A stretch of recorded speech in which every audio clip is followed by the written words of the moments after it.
When I think of plants for health in my life, I think of lots of different ones that I keep on coming back to over the years that bring me a really deep sense of belonging and calm and presence. Eucalyptus, tea tree, lavender, nettle, fennel, bergamot, aloe vera.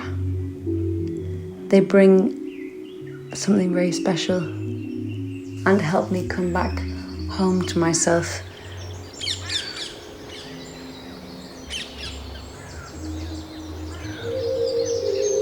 I remember my mum taking me on walks. I grew up in the countryside, and she'd pick hawthorn buds off the tree and ask me if I wanted bread and cheese. I was always really confused about that. But as I've kind of got more into herbalism and studied more about plants and come to know that hawthorn is a really good heart tonic and something very powerfully used for grief, the thought comes to my mind about how that will be when my mum does pass away. That information's resonance is always going to be there with me. So yeah, the way in which I kind of observe hawthorn trees with both like a fondness and a heavy heart is quite interesting to me.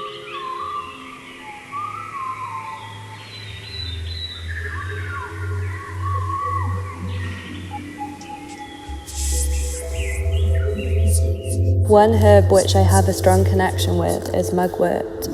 Artemisia vulgaris is its Latin name, and it's a magical herb. Artemisia is named after the Greek goddess Artemis, goddess of the moon and fertility. I really like the connection with the lunar and the cyclical.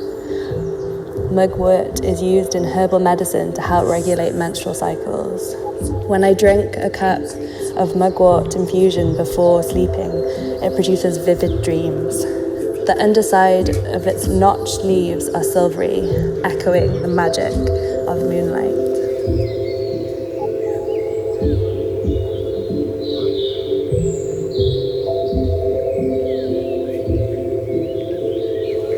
Haru ni wa tampoko, tsukushi, yomogi.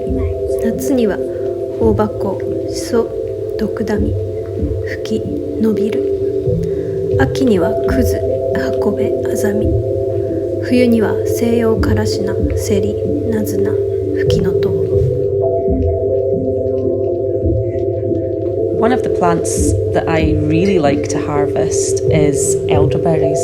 Beautiful bunches of purpley black berries hanging from the elder trees.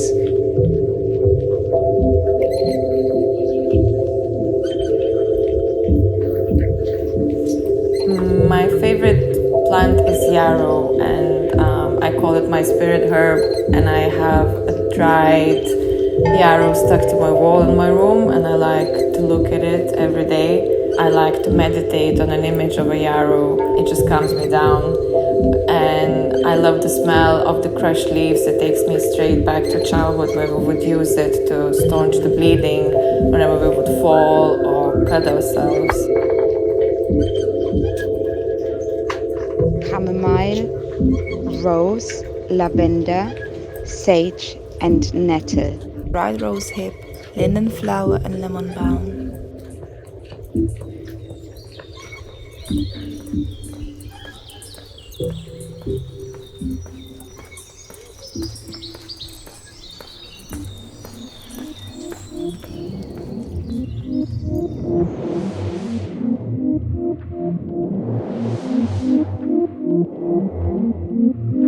I think that everyone who's experienced foraging has experienced curiosity, but alongside that curiosity is the sensation of having found a plant or a mushroom or something before and meeting it again, when you start forming a different kind of relationship with a plant, it opens up this kind of feeling of homecoming. It sort of feels like you're never alone.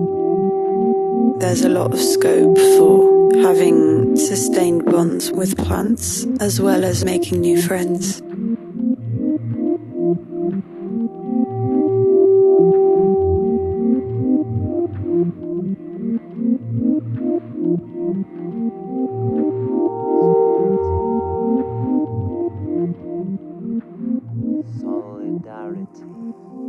I think plants have a wonderful grounding quality. I feel centered and I feel connected to the earth, simple things.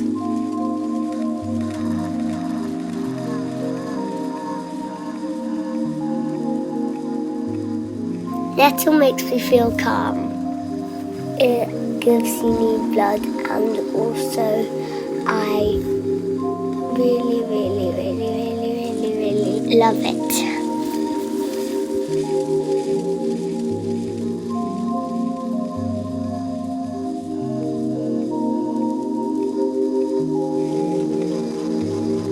For me, healing with plants comes from my food. As an Italian person, the moment of cooking is one of the most important rituals of the day. Growing up, I discovered that it wasn't just about the flavor or filling my belly. It was about nourishment and healing.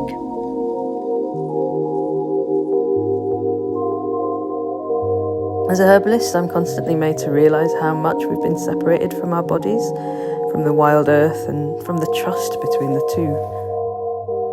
Plant medicine was the original form of healing, both practically and merged with spiritual practice, and it was the skills and knowledge of indigenous people and women and other healers world over that kept the thread of this healing, in collaboration with plants and earth, for a really long time of human history, until patriarchal and organised religious forces violently destroyed and attempted to sever that thread in the name of a so-called enlightened knowledge. That process has led us to real mighty imbalance now, and that ancient thread, perhaps frayed and weakened but always pulsing with power, has the capacity to help us restore our relationships with the wild, to heal our bodies and minds, and to generate healthy community.